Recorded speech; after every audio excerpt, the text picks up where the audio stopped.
Yeah, spicy like a motherfucker, but I'm sweet, sweet. Hey y'all, I have my retwist and curl client at 12:25. But yeah, let's get into it.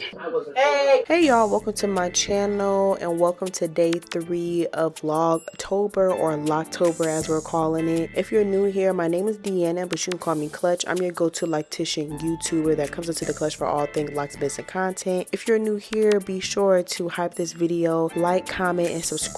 Matter of fact, drop some yellow hearts if you are watching this video. And if you are not new here, welcome back, Clutch Nation. Thank you for support, and don't forget to hype this video up as well. So today we are getting into my 1225 retwist and style client, but I did start her around 130, 140 because my previous client wanted a advanced style and she was also getting an advanced style as well. If you want to check out her style, check out day 2 of Loctober. So immediately we got right to it. I went to go ahead and shampoo her hair. If you don't know what shampoo products that I use the Influence brand, and I always start off with the deep cleansing shampoo. The deep cleansing shampoo by Influence is a clarifying shampoo. With shampooing, you always want to start with the clarifying shampoo because it removes any dirt and grime and stuff like that. You don't want to lead with a moisture shampoo because the pores and stuff will still be clogged, which could also cause hair thinning down the line. I shampoo with that about 2-3 times depending on how dirty the client's hair is, and then I follow up with the Influence moisture or hydration shampoo, and then in with the Influence carbon rosemary conditioner, and that has great elements of not only conditioning the hair, but it has a crazy menthol, so it's very therapeutic, which also helps with scalp circulation and stuff like that. After the shampoo process, I did not show it on here, but I sprayed the locks with the Brand Lovely Exhilarating Hair Mist, which is a hydration hair mist, and then I spray it with the Influence Stimulating Hair Mist, and I follow up with the Stimulating Hair Oil by Influence. Then I go ahead and blow dry and prep for the retwist. Also, when it comes to blow drying, I do not blow dry it bone straight. I blow dry it enough so the hair is not really dripping everywhere and it's still a little damp.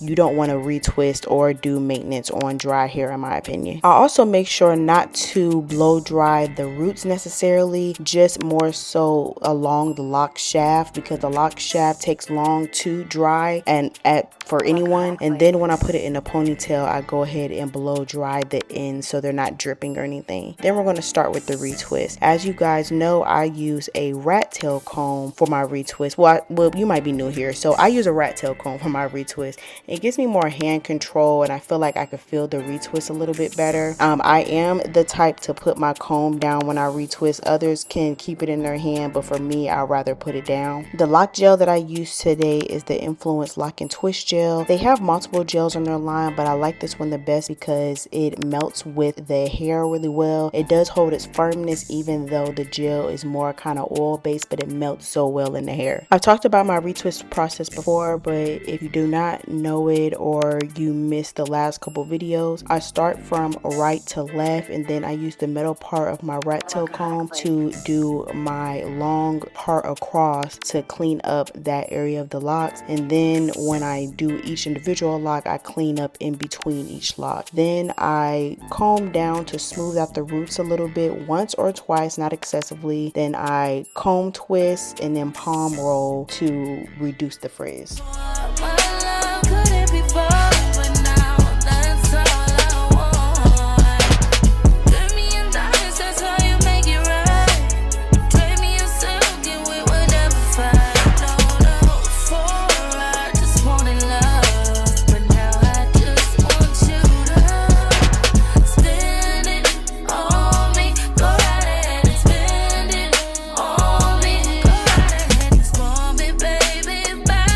Back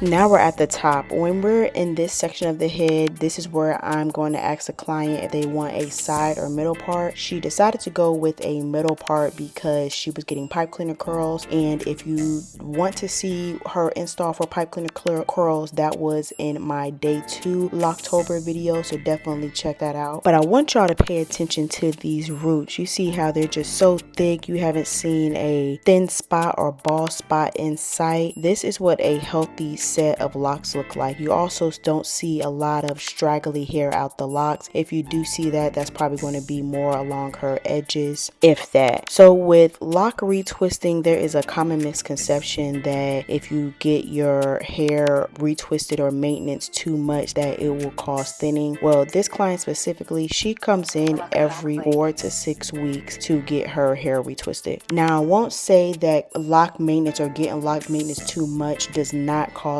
thinning. It can, but it's definitely a factor of that is definitely the Loctician's technique. If the Loctician is constantly ripping out hair or doesn't have any consideration of the client's scalp or their follicles when it comes to retwisting too tight or putting styles too tight in the client's head, then yes, of course the locks will start thinning.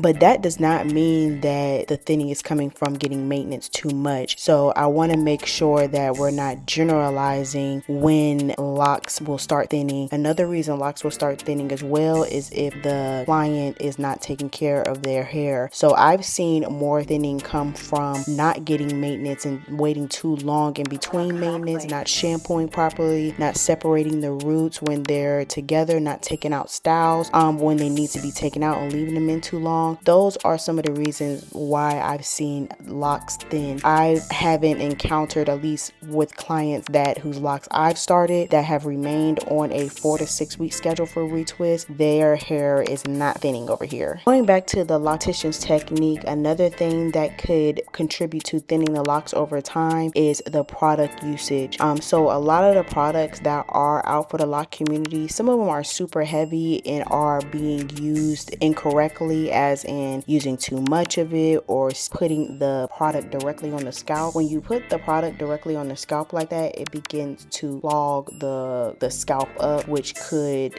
hinder the circulation or like the scalp getting air and could cause thinning. So one thing that you want to do is, one, not use a whole bunch of product. You don't want to cake it on, but also put the product directly on the hair. Do not put it on the scalp. One, that will help with scalp irritation. Some clients will have a reduction of their scalp, like itching or flaking up, and also it'll help make sure that you're not clogging that scalp up, and then you'll also save product when you don't smear it on like that. If you're wondering on the details of my client's set of locks, she has extra small to small locks, that traditional locks that she started with comb coils. She has a brick layer parting style with middle part and side part options, and her middle part stops at the crown of the head. It does not go all the way back to the nape, so she does not have a full middle part. I started her retwist at 12:25. She did get a cleaner style that added maybe an hour and 30 minutes to the appointment after doing her retwist, but from 12:25 I completed her retwist around 2:30, and then the rest of the time was for the pipe cleaner curls that you've seen in day 2 of Loctober. I know it was a little bit out of order, but I had edited that first, so sorry about that. This is the finished product. She paid a total of $115 for a shampoo and retwist, and that is all, folks. I'll see y'all for day 4 of Loctober. Thank you for watching. Be sure to like, comment, share, and subscribe, and I'll see y'all next time.